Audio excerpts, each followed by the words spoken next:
There were moments when men's cruelty could not be explained. It had to be seen.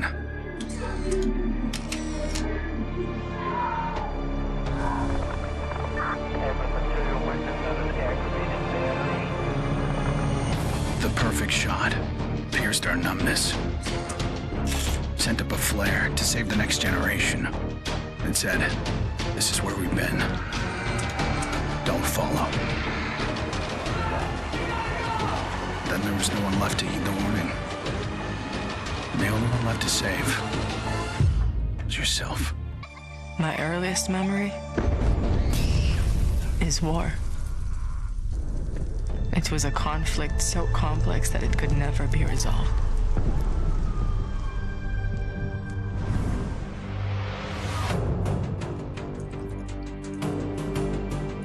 But this war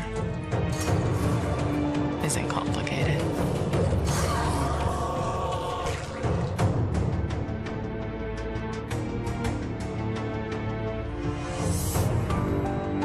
Death is still heartbreak.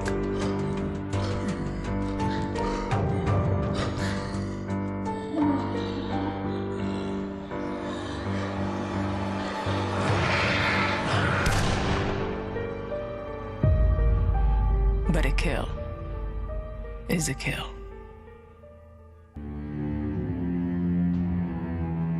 Don't play in the dirt, Ethan. Stop fighting, Ethan. Be polite, Ethan.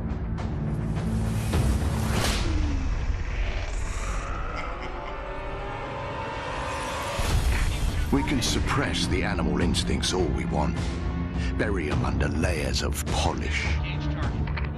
But they exist for a reason.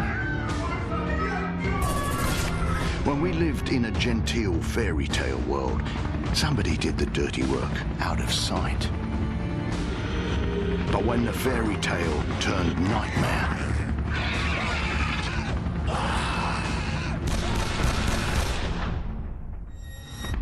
those instincts were the only thing that kept us alive.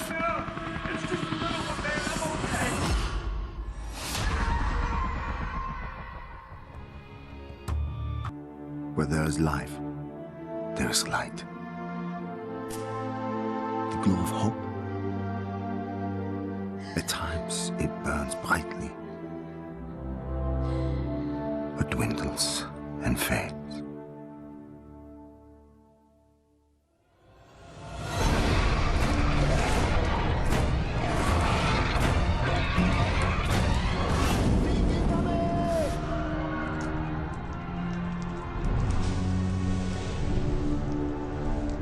Once it is lit,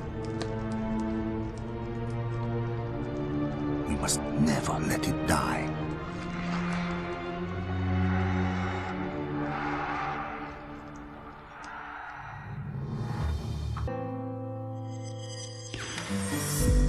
I was born into this life. I suffered for it and reaped the rewards. I could tell you that I didn't want it, that I tried to get out. But I got no reason to lie anymore.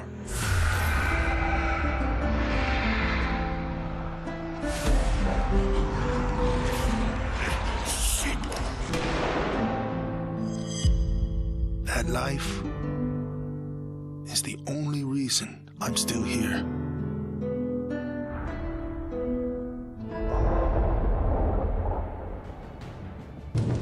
We're so small, really. Insignificant. In the grand scheme, one life means so little. You dedicate yourself to a principle. But in the end, it's out of your control.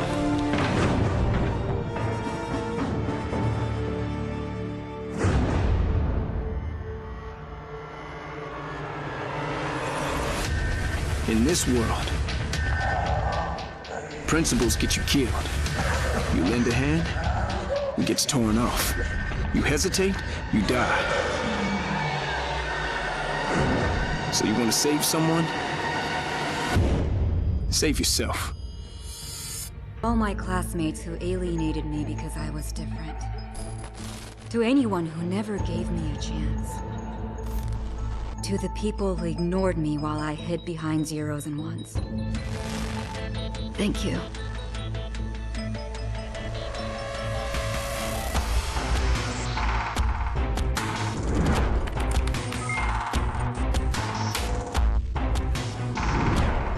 Without you, I would never have made it this far.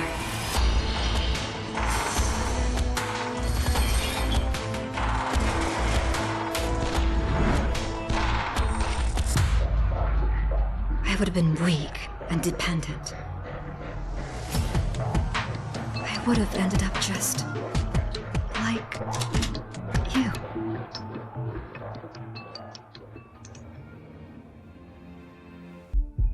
There's never a moment when you forget. It's there when you fall asleep and when you wake up. You keep going over the things you should have done. I should have stayed home that day.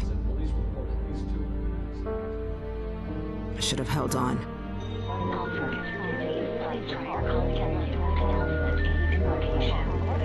The agony is always there. But I've learned to live with it. Because the only thing stronger than regret is hope.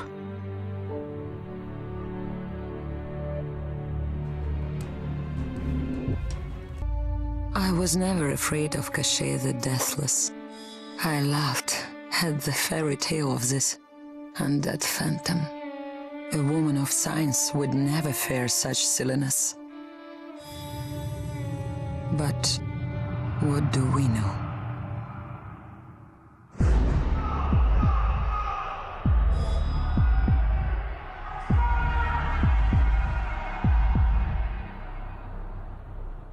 Science cannot explain what I've seen. And in the face of such horror, there is no logic.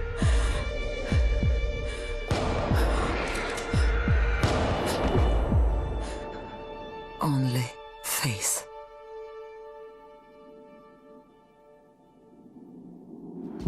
I was just a boy when the Soviet Union collapsed. The nation was divided in two. Those with power, and those without. At 8 years old, I learned the price of weakness.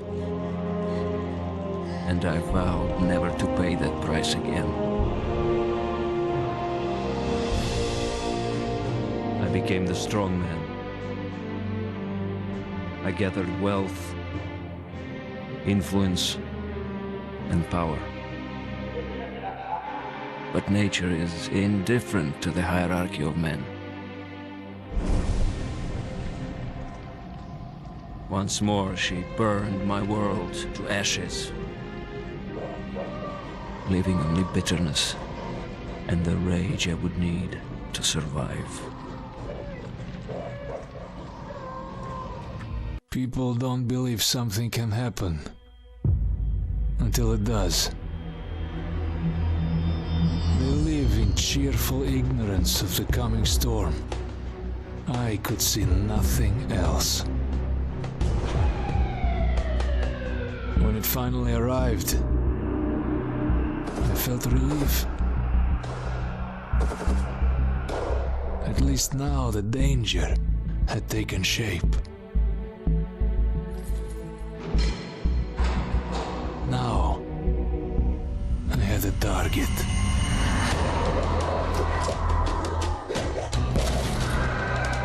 And I didn't have to fight alone.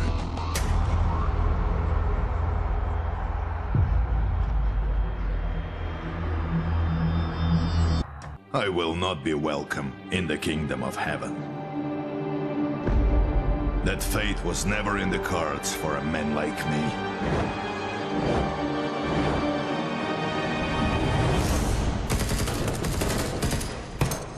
The Lord had other plans.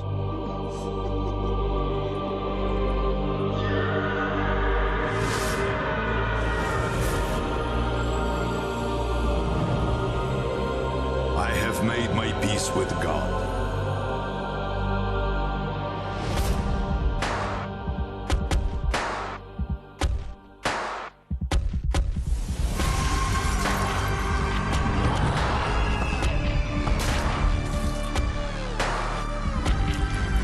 He is with me in this life.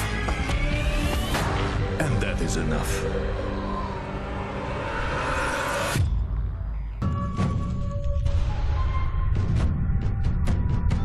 I was 11 years old the first time I felt the ground shake.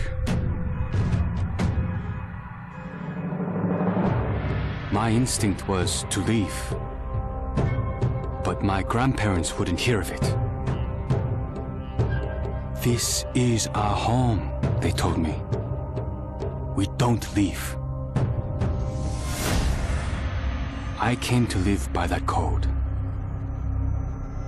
Earthquakes, tsunamis, typhoons, they're all part of life here. We accept them. We don't leave. When the evacuation was announced, I rejected it. This wasn't our way. Then I saw them. And I understood. This wasn't another disaster. This was a war.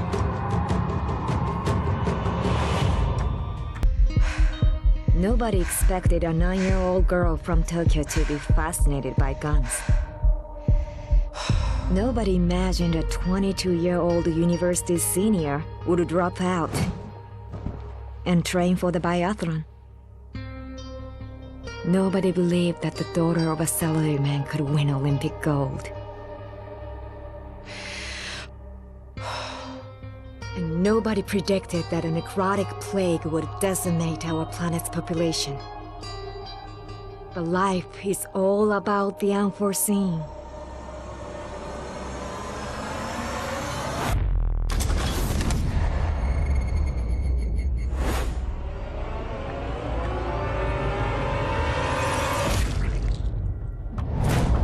And nobody saw me coming either.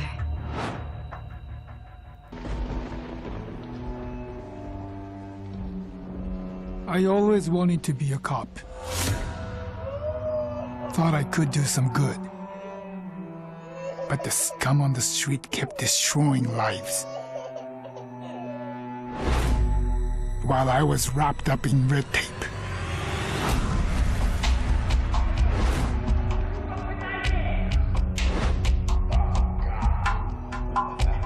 Shackled by senseless laws. The virus stripped all that away, left us to fend for ourselves. And finally, the chains were off.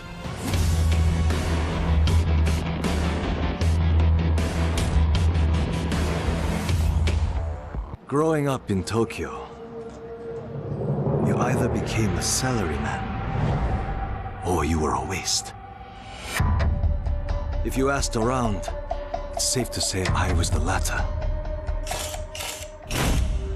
They said I lacked self-control, that I shamed my family. So my father sent me off to relatives in the States. Turns out, Americans care a lot more about earnings than honor. Which worked out fine. Until the Zeke showed up.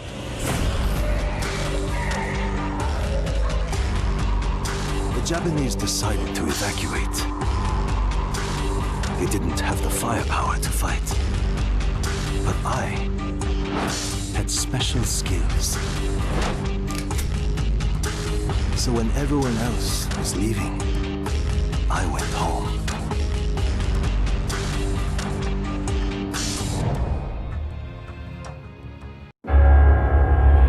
We thought the wall would stop them.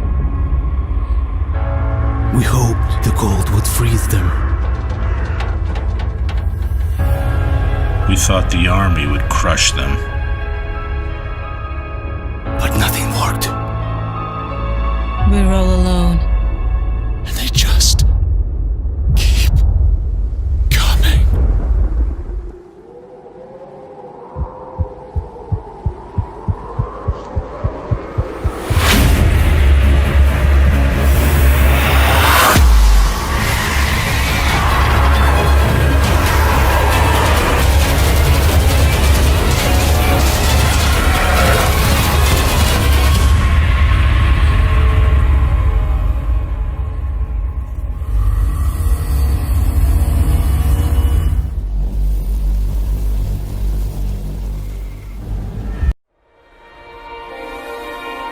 This will be the plague with which the Lord shall strike all men.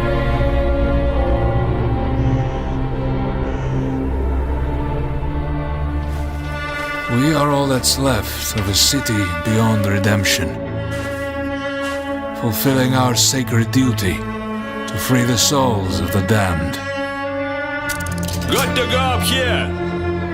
Mindset. That should hold. Father, forgive us.